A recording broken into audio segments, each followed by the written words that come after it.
I've had some questions about this octagon, and I think it's about time I give you a little bit of a quick rundown. The double track mainline section's built.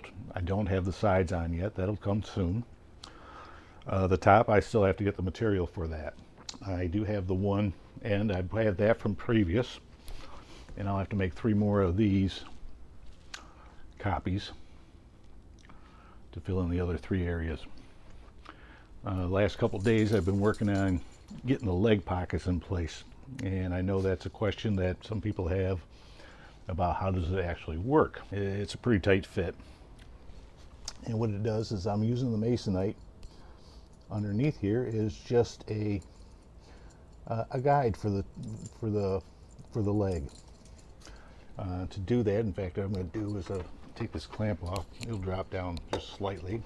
See, as it comes up, it'll come in from the bottom, but eventually, but it gives you an idea how close it is. Don't know if I can get in tight enough, but what I had to do is in my I-beams on the ends, such as this, you can see I got that little flange down on the bottom.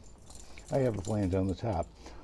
In order to guide the leg in, I had to pack that area out so it's almost flush. And then to act as a guide for the other 2 areas, I put in 2 other pieces of masonite. That's the 3/16, which once upon a time used to be 1/4 inch. I got this little question I'm going to ask everybody. What if you could take a section and sit down and build it?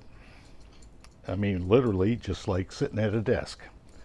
That's what I'm working on right now. I've got 4 pieces of, well, for me they were junk 2x, and I've ripped them to basically 2x2s, and then I planed them up, and I put a little chamfer on the edge of it just to kind of clean it all up. And I cut them to 30 inches, which is the height of a desk. I am considering putting casters on them right now, so we're going to see how that goes. I'll have to order them. I have to find them. Oh, another thing I wanted to mention, and this goes back to when I was working on my Nicholson bridge, and I had to put those the piers or the foundations together. And I tried using masking tape, the blue masking tape, the yellow masking tape, and what I was doing is trying to fold it all up. What I found works out very well is aluminum duct tape. It sticks well to wood. Some of the other stuff, not so well. So as you can see, and I will talk a little bit about this, I believe. First of all, there's the aluminum. It's holding the piece inside, which is creating that guide. To strengthen the legs, I've tried different things, and this is working out real well right now. What I did is I take a piece of 3/4 inch plywood. For me, a lot of it was just like scrap stuff. And I cut it 4.5 inches by 4.5 inches. Then what I do is I take it over to my miter saw and cut it on the diagonal. So I get 2 pieces out of it. And without actually going into it, maybe I'll show it in another video, is then I cut this section out of it. So I've got plenty of backing behind it, plenty of backing over here. And you can see what I've done is I take my dowlet jig and I set the edge of it. I got 2 1/4 inch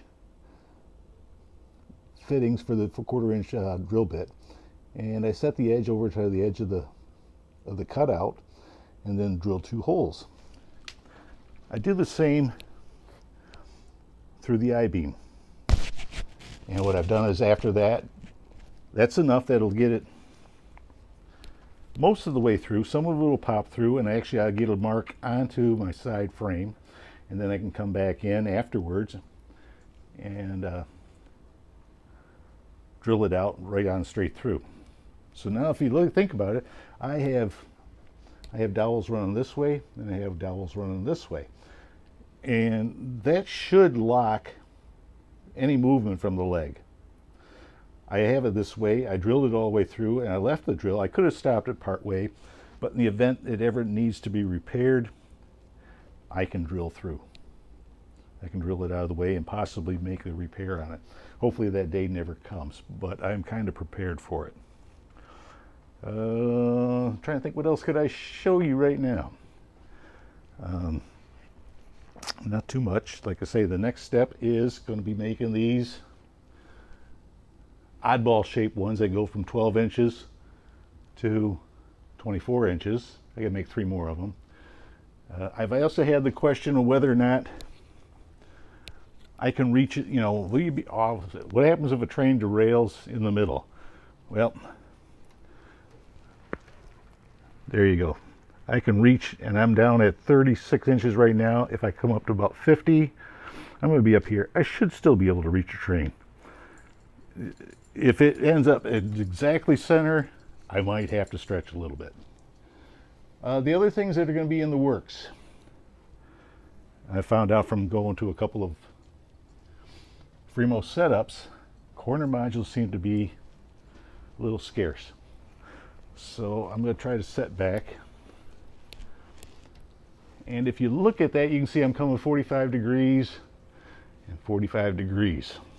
And I'm thinking of making some 45 degree curve modules.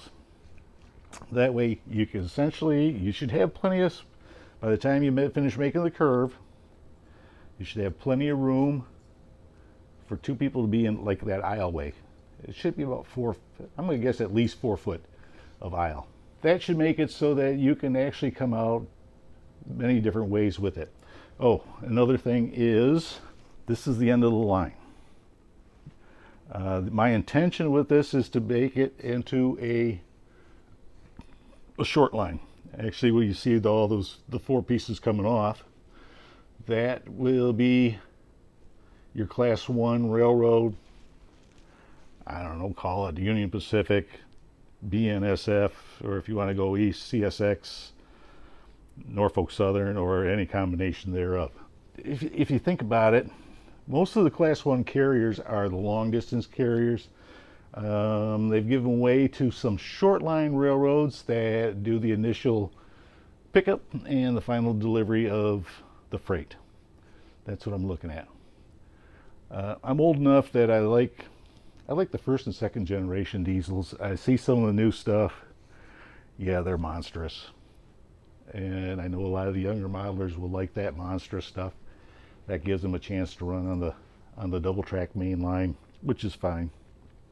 Here I can take some of the old Alcos, old EMDs, 567s, they're 645s, 710 motors in them, or the Alcos. Like I say, I like the way those sound. It sounds like you're saying a bucket of bolts, bucket of bolts, bucket of bolts when they're idling. And I can model that. That's a short line. They're not going very far. Taking off from these, from the ones that go 12 inches to 24, which is essentially going to be a branch line. It'll give everybody an opportunity to do industry.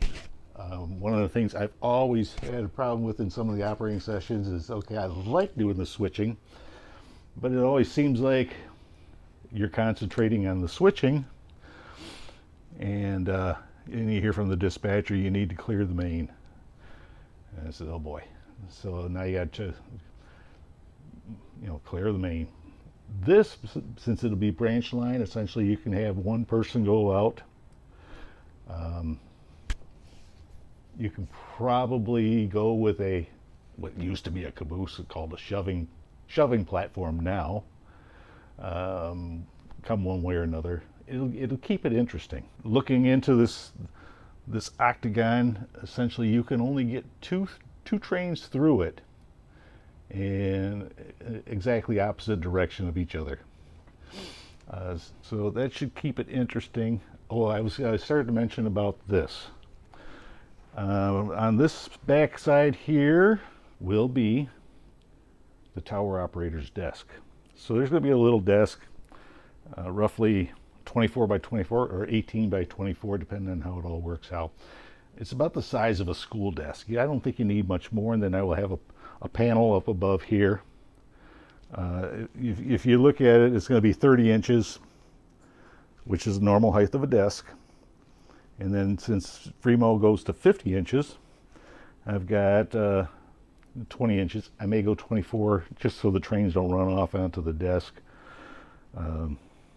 Maybe some sort of a backdrop of some sort, buildings or something. I'm not sure yet. That's going to be developed. That's where we're going to run all the wires, and I will be working with my brother-in-law, Tim Rourke, and we're going to try to figure this thing out, either with some sort of PLC, Arduino, or the reason I'm going forward with this is at the very simplest level, I think this all can be achieved with single pole, double throw, center off switches. So it's just a matter of hitting the right combination. If you think about it, to make this work, this whole section is dead. It's the tower operator's duty to line the route so that a train can go through. The other thing I'm kind of looking forward to is going to be the signaling. That should be a lot of fun, trying to figure all that stuff out. I'll get this all, see if I get it downloaded, maybe do a little editing on it. I'm not the greatest at doing videos yet. And we'll go from there. Hopefully you'll like this when I finally get it up and posted. So until then, see you later.